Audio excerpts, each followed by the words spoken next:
Oh yes, this is the Hardcore Marketing Show.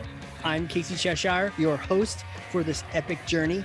Today's show is sponsored by Ringmaster, on a mission to launch B2B podcasts that create relationships, generate revenue, and drive growth. Ringmasterlive.com. Bam. Here we go. We are on. We are live. We're doing this thing. I can't wait to introduce my guest today. He's really smart, and what a privilege it is to learn from him today. He is an author. He is a marketer. He's a TED Talk speaker, an entrepreneur, an exceptional leader. I've had a chance to work with him and his team before. Very much a forward thinker, but a serial author as well. And his book actually is just out now, and you can actually get it on Amazon. It's called High Velocity Digital Marketing. And we're going to talk about velocity today. We're going to talk about a lot of really cool things. And you want to go grab that book while it's still in the shelves, while it's still on Amazon shelves. But let me tell you, this guest, he's absolutely cool. He's a lot of fun to talk to. He's got a motorcycle. He's going on safaris, murder mysteries. He's writing things. He's creating things. Formerly a chief of staff and CMO at Thycotic, which had $1.5 billion exit recently. Now currently the marketing advisor at Insight Ventures. Steve Kahan, welcome, sir. Welcome back. Casey, great to be with you. Man, I mean, there's more I could have said for your intro, but you are doing a lot of things. How do you find time to have the book coming out, to be teaching marketing to many, many people? I just am a serial entrepreneur and a sort of a closet workaholic. Yes. So I never stand still. Yes. Amen to that. And with that, I want to pass you this thing. It's heavy, but I know you work out and you've held this hammer before. Okay, here you go. You want to grab that? All right. Yeah, take Thor's hammer for me and smash some kind of marketing myth, bogus strategy, misconception, set the record straight once and for all. Absolutely. What I've learned, having worked with 7 startup companies, is that causing disruption is hard work. So to me, the most important ingredient to business success is realizing that there's just no substitute for hard work. There's no substitute for rolling up your sleeves and getting your hands dirty and doing that frequently. No great achievements are possible or sustained without hard work. And I'm a firm believer that hard work is the price you will pay for the success that you desire to achieve. Hell yeah. Is it as simple as just I got to roll my sleeves up and get shit done? Amen. All right, let's go. Let's go. Why does this even, why is this even a myth, right? Why are people under the impression that maybe there is an easy button in marketing and that, or a tech button or something like that they can press and avoid this labor they have to go through? I think that many people believe when it comes to marketing that they're just one silver bullet away from breakthrough success. And when I get the opportunity to work with a number of companies that I do today, I've certainly learned that there is no silver bullet. It just doesn't exist. And quite frankly, what I have found is that it really comes down to the fundamentals. And if you have the core marketing fundamentals down pat, that your chance of being successful is far higher. All right. And that inevitably has us begging the question, in the world where everyone has a marketing strategy, what are the marketing fundamentals? Yeah, well, I think to understand the marketing fundamentals is also to understand how CEOs tend to feel about their marketing. Okay. And I read a recent McKinsey survey that the folks at McKinsey did a global study, and that CEOs of businesses of all sizes expect their marketing to drive most of their growth. And yet, at the same time, those CEOs are dissatisfied with the return on their marketing investments. And so many sales and marketing leaders feel overwhelmed by revenue expectations that they simply can't meet. And so obviously something is broken. And I think what's broken is that the way people buy today has totally changed. That buyers now rely on digital content to make purchase decisions. And let me give you a perfect example. Imagine if you're going out to buy a car today, Cool. right? You're probably not going to go to 10 different car dealerships to get that unique opportunity to talk with 10 different car salesmen, right? Definitely not. You're going to go to Google. Yeah. You're going to check out the car that you think you might want. Yeah. Then it's going to pop up in Google some of the competitive cars to the one that you're looking for, and you're going to take a look at those. Yep. You're going to read reviews on those cars that people have placed. You might go to the manufacturer site if you're looking at a new car and actually go build that car. And then you might take it a step further and find out how much that car should actually cost.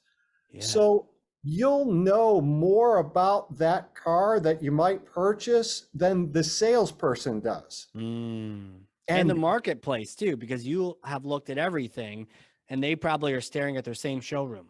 Absolutely. And Gartner Group has done a study where they say that when someone is going to buy today, particularly in the B2B space, that they only spend 17% of their buyer's journey in sales meetings with potential suppliers. And so this new level of information parity that now exists during the buying process has totally changed the way marketers need to interact with potential buyers and ultimately influence them towards their products and services.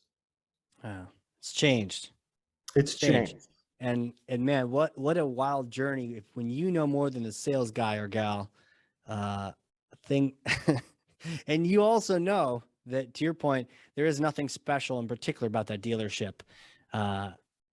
You can bounce if you don't like the person. You know, Absolutely. I'll come back later. Oh, this once in a lifetime opportunity to get a car that I just Googled red Jeep Wrangler for sale. And yeah, I don't even have to go to like a car site. I just literally in the ads, vehicle for sale, there's like a billion of them. And I already can see the price ranges for how many miles they have are in the ads and where it's located. It's all right there. Absolutely. And high velocity digital marketing is all about being great online. And so if you want to consistently grow revenue, you have to do it by delivering great content, realizing that these buyers will scan very quickly in order to make a decision, and it'll be moments, literally seconds, where they'll decide whether they're going to take action or not. Right. And so the concept behind high velocity digital marketing is profoundly simple. And it's all about the quicker you convert digital content based leads into paying customers, the more successful your business. Time is money, and the single metric that reveals the most about time and money is velocity. And yet, velocity is commonly overlooked, it's rarely managed, but it is mission critical to quickly accelerating revenue growth at reasonable cost. Now, tell me about velocity. I love the concept. I love that you named a book after it, talking about it. I know even on Pardot, it was like one little thing over here. Oh, look at the velocity. And no one really even clicked in over there. So to your point, a lot of us are missing out on it. But isn't the idea of speed from lead to close one revenue, isn't that what we all just want? Maybe, do we just assume that we all want speed, and are we getting in our own way to get that? Well, and a lot of organizations have no idea what their velocity is, right? So Yeah. in an example of the last company that I was at, I knew that a lead would convert into an opportunity or not within 15 days. And that, for example, the lead to close time ultimately became 66 days. And that precision of understanding what velocity is, what it should be, was key to planning. It was key to how we took actions from a sales and marketing perspective, and really was absolutely important as it related to help us to manage the growth that we were so fortunate to have had. It is velocity that one metric for you where if that is healthy, if that is improving, then all the ships in the harbor are rising in the whole program? Yeah, absolutely. And to get sort of a sense for how you improve velocity and success, I almost could imagine sharing the story of the company that I was recently at. And this was a company that had a funny name. It was called Thycotic, a cybersecurity company. Mhm. So strike one against us. I mean, Thycotic sounds a lot like psychotic. Psychotic, yeah. Right. So it was certainly difficult for us. But when I joined on day one, we were sort of an also ran. We were going up against bigger, better funded competitors. I had a staff and a budget that was a fraction of the size of those competitors.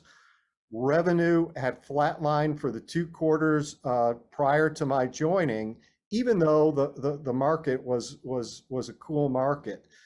And we had very much a low velocity model at that point. The company basically attended 52 trade shows a year.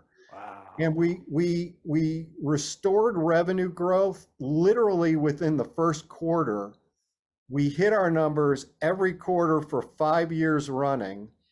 We grew 3 times faster than the market and ultimately grew our revenue from about 5 million when I joined in annual revenue to 145 million, which then took us to that $1.4 billion exit. And what was chiefly responsible for that was that high velocity sales and marketing model that we implemented and put in place that enabled us to have that type of growth.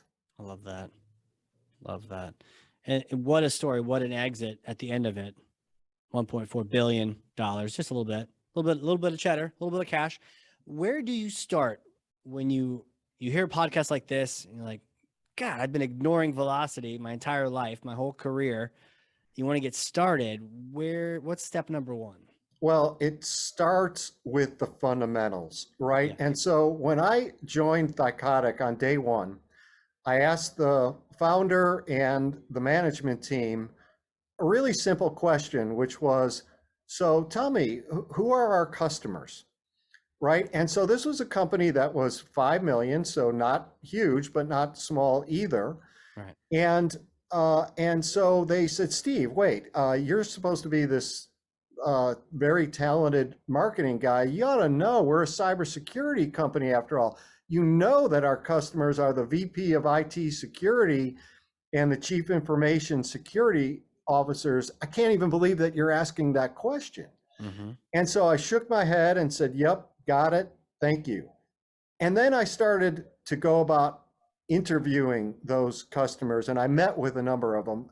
And by the way, that's something that a lot of organizations do way too infrequently.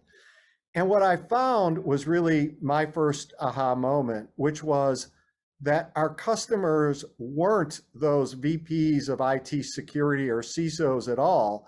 They actually were the IT admins, that these were the techies in the trenches. These were the techies who were also responsible for security. Downtime of the systems that they administered was totally unacceptable.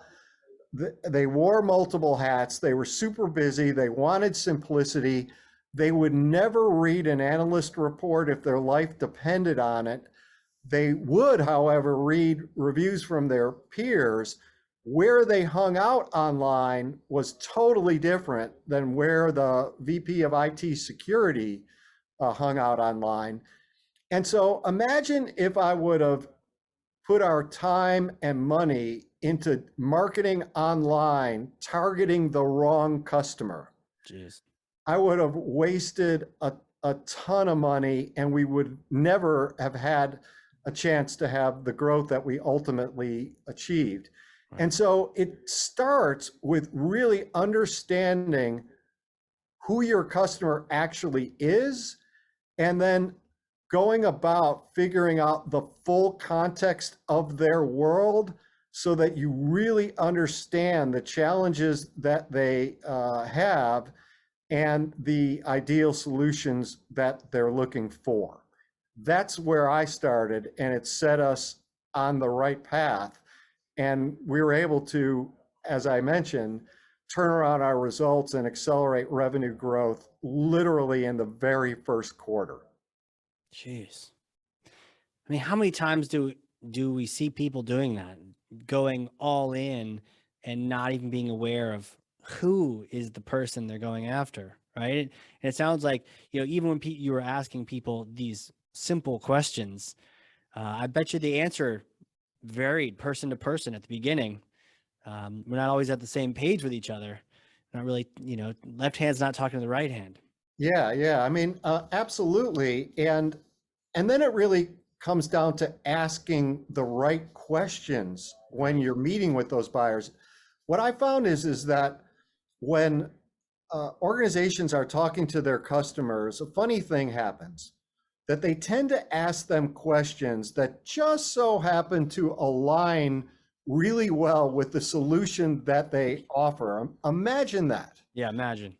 Right. And so what I would do was take a completely different approach.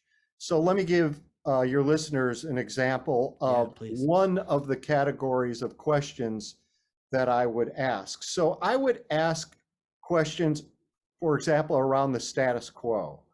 And the status quo represents the current state of things. It's how they conduct business now. And the reason why that's so important is that you often don't lose business to a competitor. You lose business to the status quo. And how would you know that? When the potential buyer says to you, gee, what we have is good enough. Thank you. We're not interested. And so by asking them questions about the status quo, you're really able to understand what they're doing today, what might be insufficient about that, and then go on to understand their challenges, the solutions that they're looking for, the benefits that they're looking to achieve, and then most importantly, the impact of those benefits, because sometimes the impact might not be actually that big, right? And you want to focus on big impacts. And what I did was I would then listen very carefully to what those customers said, and I would document in a Google spreadsheet the actual words that they use. And what you want to be able to do is to reflect those words back at those buyers, because buyers are not interested in how clever your marketing department is. I know that there are some marketers that might not be happy to hear that. But what they're interested in is working with companies that understand them, that empathize with them, and speaking their language. Using those words shows that you do exactly that.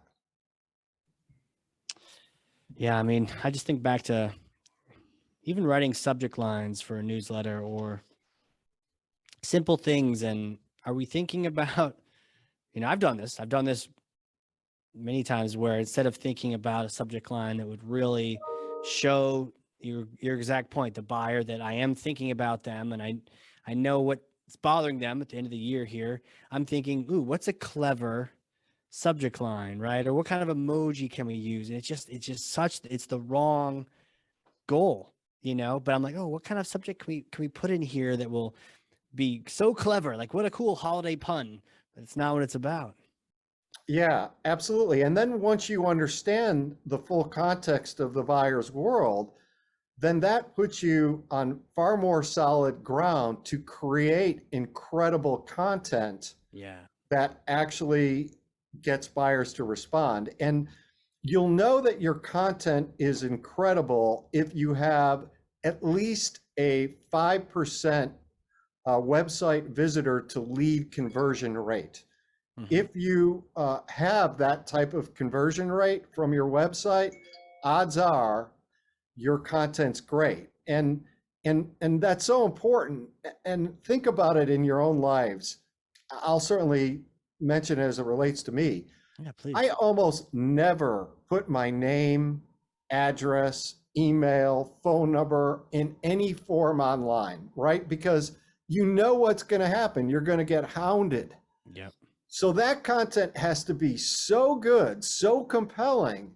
It must capture the imagination of your buyer such that they're actually willing to fill out that form. And if you could get 5% of your website visitors to do that on a consistent basis, then you are setting your company up for success for sure.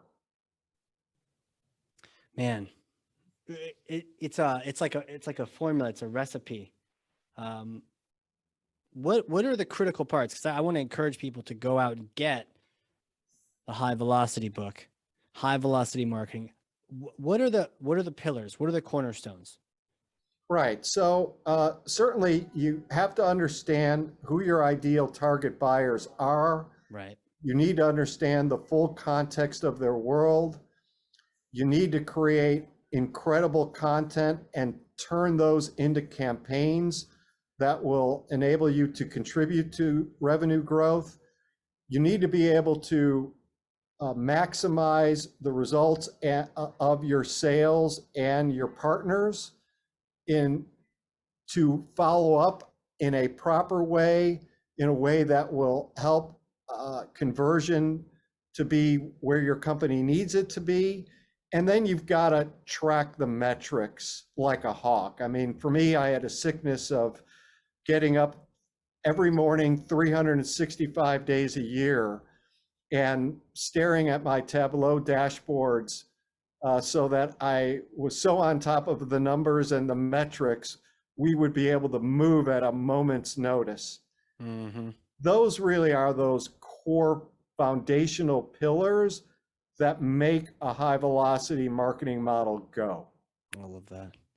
Can we do a deep dive in this content world? We've got things like Chat GPT. Have you heard of that?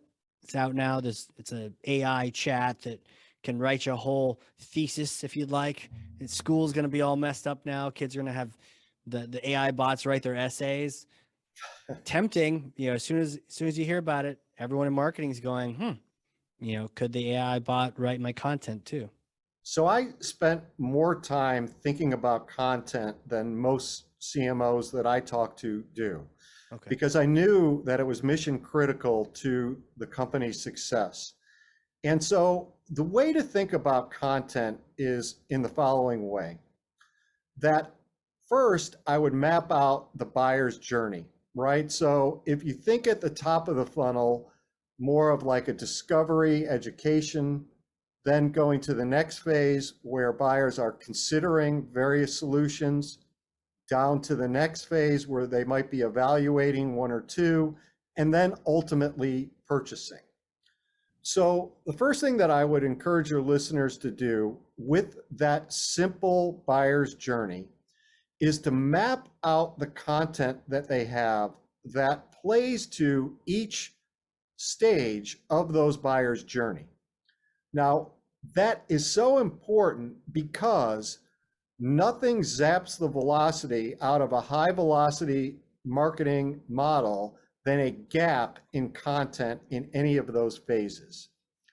And then if you understand the full context of the buyer's world, you would go about then utilizing that information to create your content. So let me give you and your listeners some real examples. Yeah, please. So if we stay with the IT admin that my previous company focused in on, when I would interview those IT admins, and we were in a space known as privileged access management, that was all about the passwords that exist on an organization's infrastructure, right? Operating systems, databases, applications. Yeah. And if the bad people get a hold of those passwords, now they have the keys to the kingdom. And so when I would ask those IT admins, so how many privileged passwords do you have? 100% of them would say, Steve, we have like no idea, right? And so that really meant that their organization was at risk. And it's not surprising because most companies have very complex infrastructures, cloud, on-premise, et cetera. And so in our paid for product, we had a discovery function that would go out and discover those passwords.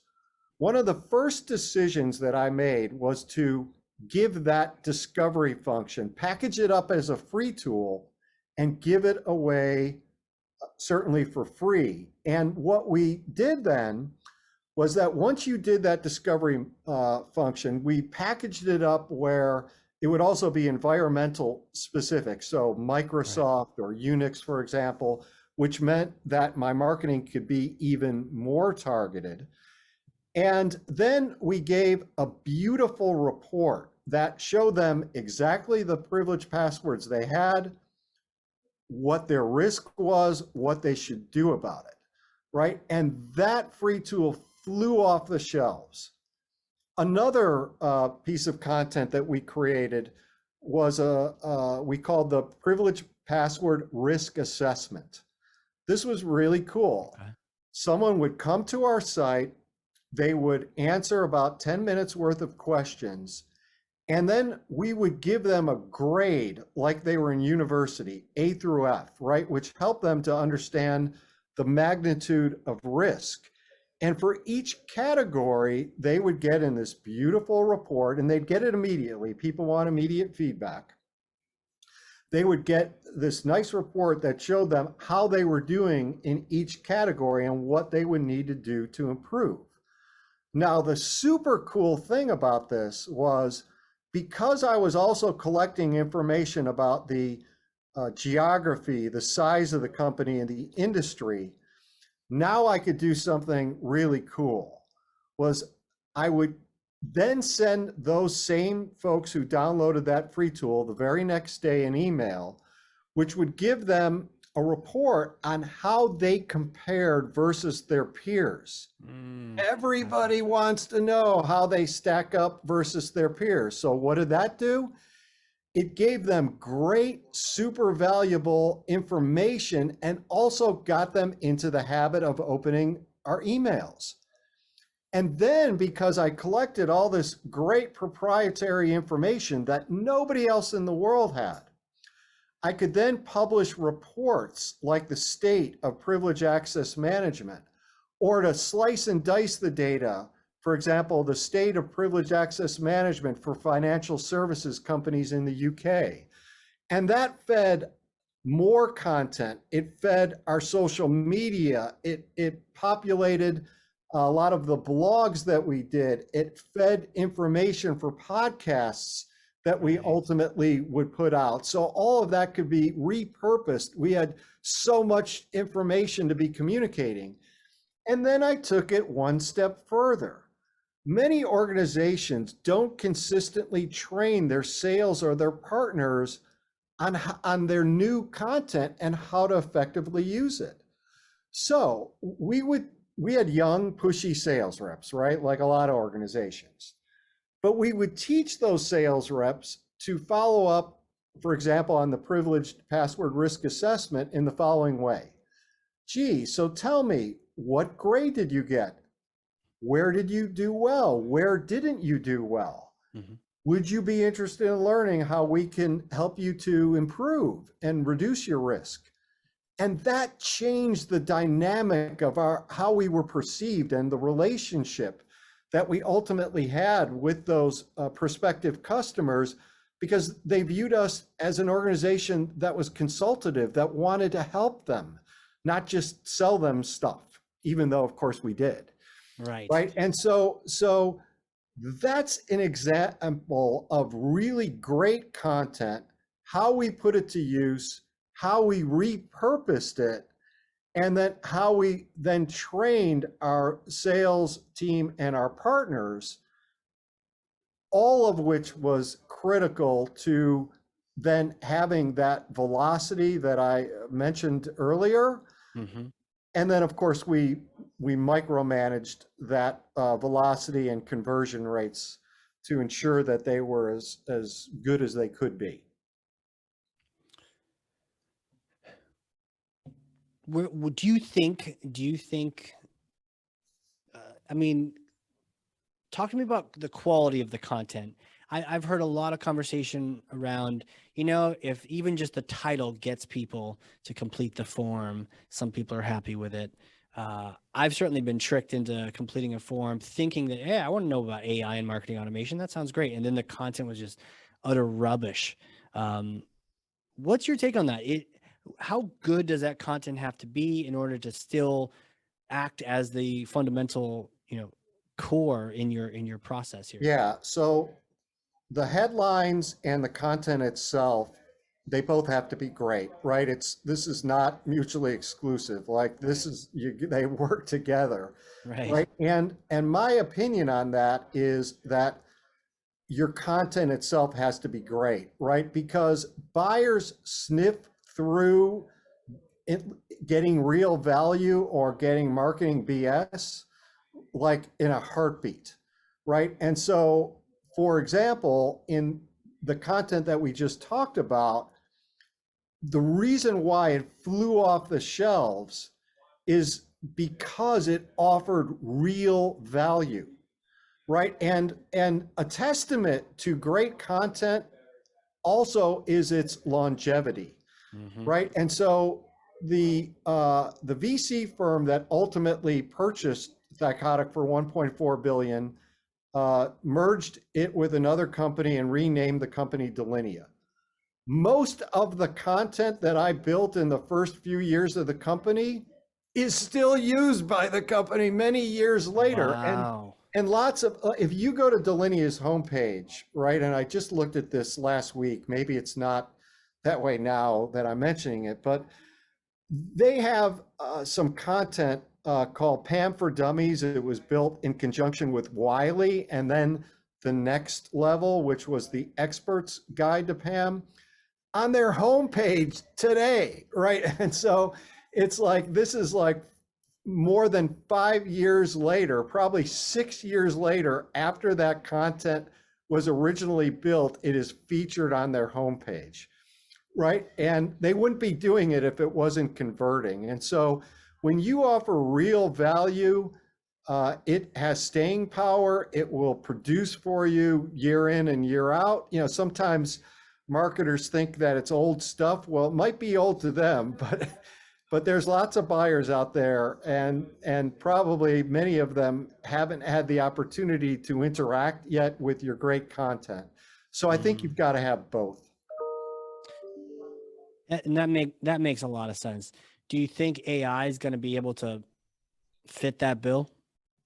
Yeah, I do. I think AI certainly will help with that, right? And so I encourage organizations to use it. We used AI-based chat that would enable our organization. We typically had young reps, uh, not very tenured at all, manning our chat, right? And we wanted them to be super intelligent to go feed the qualified leads to the right reps. And Right. the AI that we used helped them to respond in a way that would certainly make you believe that those reps were quite tenured, actually. I Wow. think AI could play a big role and will play an even bigger role in the future. Yeah, it'll be interesting to see that come to fruition. How long have you been writing High Velocity? So high velocity digital marketing, it took me probably about 6 months to write. I knew what I wanted to write. This was very much the blueprint for marketing that I've implemented at several companies, all of which had similar growth stories to Thycotic. And there are so many people that I've been blessed to be able to mentor or work with who would say to me, gee, it would be really cool if you had that written down somewhere. Yeah. And so finally I got off my rear end and wrote it all down in the form of a book. And actually, as we're talking, I just had an email I saw come in. You probably heard a ding from the publisher, which that letting me know that it made High Velocity Digital Marketing made the Wall Street Journal bestseller list. Oh, that's awesome, man. Congrats. Yeah, sort of a bucket list item. Wow. Right up there on the Wall Street Journalist. Man, that's impressive. And it goes to show, I mean, I had a chance to work with you previously, and um, all good things from that engagement. Your team was on fire. It was great working with you. So to have you take all these learning lessons, and you shared several of them with us, and we did a deep dive in content, but there are other fundamentals, right? So I would just then encourage people to go get that book, because it's not often you get to boil the ocean and put it into a water bottle, you know? Well, yeah, yeah. And for me, I'm a startup guy, right? And Yeah. so I don't have patience for a bunch of theory, right? Yeah. So what I try to do is write the kind of book that I would want to read, which is a how-to where I could read stuff and literally go implement it that same day. Hmm. And so if any of your listeners are interested in a book that enables you to do that, this is the one for you. That's amazing. Such a good, it's a great way to start off the new year too. Like, oftentimes you set yourself like a goal for the new year. Let me get some books in. Let me get some learning in. This definitely goes on the list. And actually, it brings up a great conversation I wanted to ask you about for your own goal setting. Do you do anything special at the end of the year? We're recording this toward the end of the year. It's about to be the holidays. It's about to be 2023. Do you take a look back or anything? What kind of end of year rituals do you have? Well, first of all, I always take a look back because I'm not someone that tends to reflect on all of the good things too often, because if you focus in on the challenges, the obstacles, the problems, that's where a lot of the gains are. But I like to take a look back and reflect on a lot of the successes, some of the incredible relationships that were built, but moreover, to really thank others. No one is an island in and of themselves and could achieve success by themselves. It's always with and through a team. And so for me, part of my ritual is to sincerely and very much in a heartfelt way thank all those that I've been blessed to work with Yeah. for the great contribution that they gave. And when I do that, funny thing happens. Not only do they feel better, but so do I, because I said thank you and I see the smile on their faces, and it makes me happy. Hell yeah. Contribution, it's such a powerful thing, and I'm glad that you have shifted to that part where you can empower. I mean, what are you working with now? Like many companies, right? how Yes. I mean, how many companies is it? 30? Is it 40? I know it's something Yeah, like that. it's about 30 About companies, 30. and Yeah. honestly, it's so interesting, Casey, because every one of these companies, that it always comes down back to what we were talking about, it being great at the fundamentals. Yeah. And they could be big companies or little ones, and so their challenges, the magnitude of which and the size of which, the complexity of which will be very different, but the fundamental principles are the same. Yeah. I can see there's at least 30 copies of the book that should be purchased, if not many more, for the individual team members.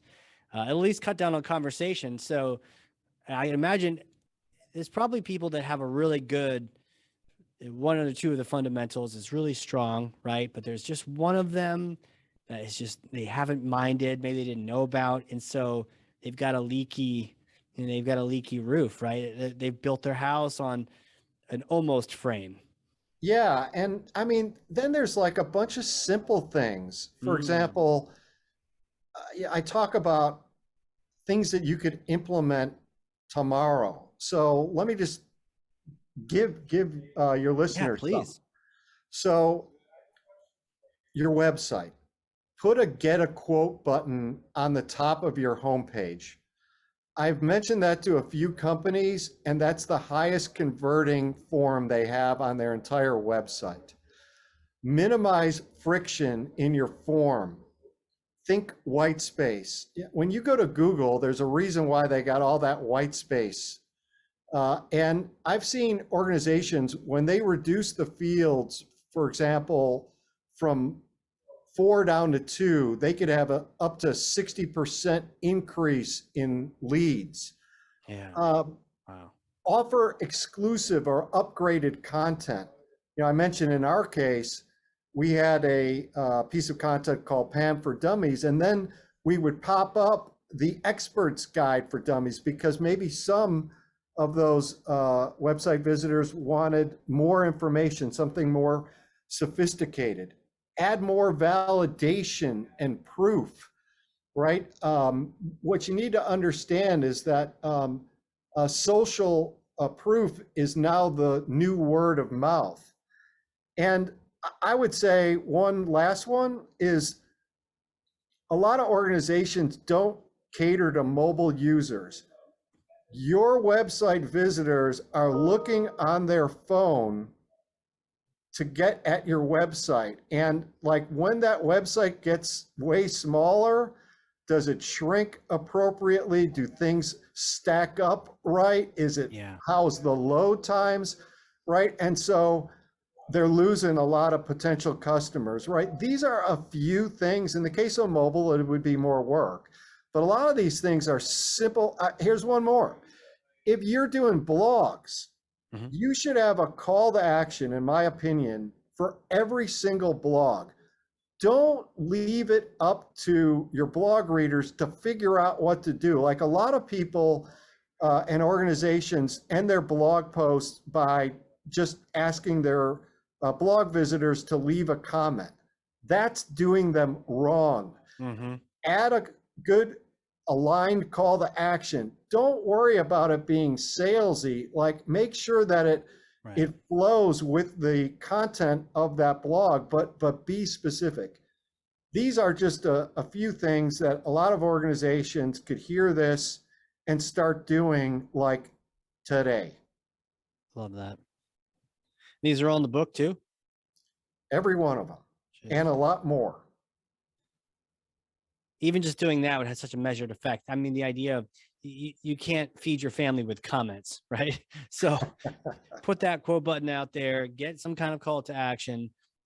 You mentioned, hey, people are doing the research, but if they do like the Jeep they found on your Google search and they want it, get rid of, or the metaphorical Jeep, if you're selling B2B software, then make it easy so they can click right through and get to talk to someone. And I think sometimes we put those roadblocks up, right? For the sake of nothing. And tell me about the things that slow down velocity. Tell me about the idiot moves I need to avoid. Well, so two of which I mentioned, which I Yep. will say once more because they're so important. A gap in content across any of the stages of the buyer's journey will zap the velocity out of a high velocity model.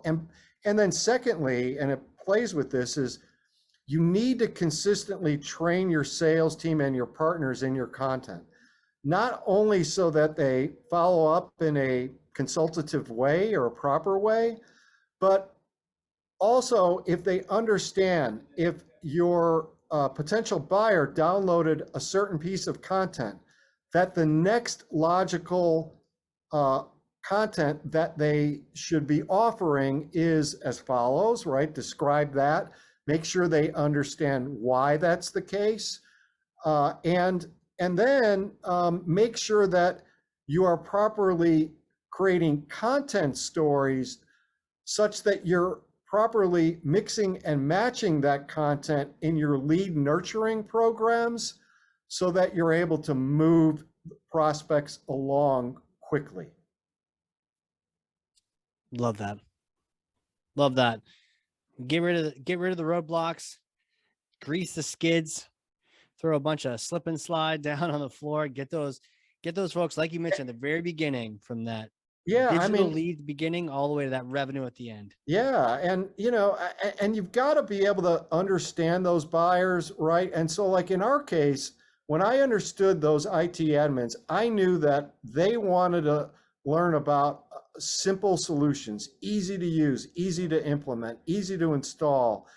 And I knew that our product documentation was only 30 pages. Mm-hmm. And so when our big, better funded competitor started to see that our simplicity messaging was really working and we were taking share away from them, they started to copy it. And then I did some research on Google and I saw that in our case, as I mentioned, our product documentation was 30 pages. Their product documentation was over 1,500 pages. Jeez. And I went out and trained our sales and partner team and compared their product documentation to the 5th largest novel ever written in human history, which they loved, right? It gave them something cool to talk about. And safe to say that our big competitors' simplicity-oriented messaging from that day forward fell flat, and we kicked their tail. Wow. Man, so much wrapped into this. Steve, where can people reach out and connect with you? Where can they get in touch? Where do they get the book? All the things. Well, you could get my new book, High Velocity Digital Marketing, wherever you buy books online. And you can reach me at my website, which is beastartupsuperstar.com. Love it. Startupsuperstar.com. I love that address too. That's a good one. That's the title of my first book. Right. On brand as always. Absolutely. Dude, thank you so much for coming on here, Steve. You're an absolute wizard. It's such a blessing. I'm very grateful to be able to learn, talk fundamentals with you, talk about content, talk about the future, and about removing friction. This has been absolutely outstanding. Thank you so much. Thank you, Casey. All right, everyone. If you learned something, because I know I did, because I literally have 2 pages of notes over here, front and back, then share this with someone else. Be a thought leader to 1 person, 9 people, 3,000 people, and then have all those 3,000 people go get high velocity digital marketing because it's out now and you're going to be a trendsetter because it's already on the bestseller list. So that's the place to go. Again, Steve, thank you so much again for being on here. Thank you. All right, everyone. This has been a crazy cool episode of the Hardcore Marketing Show. We will see you all next time.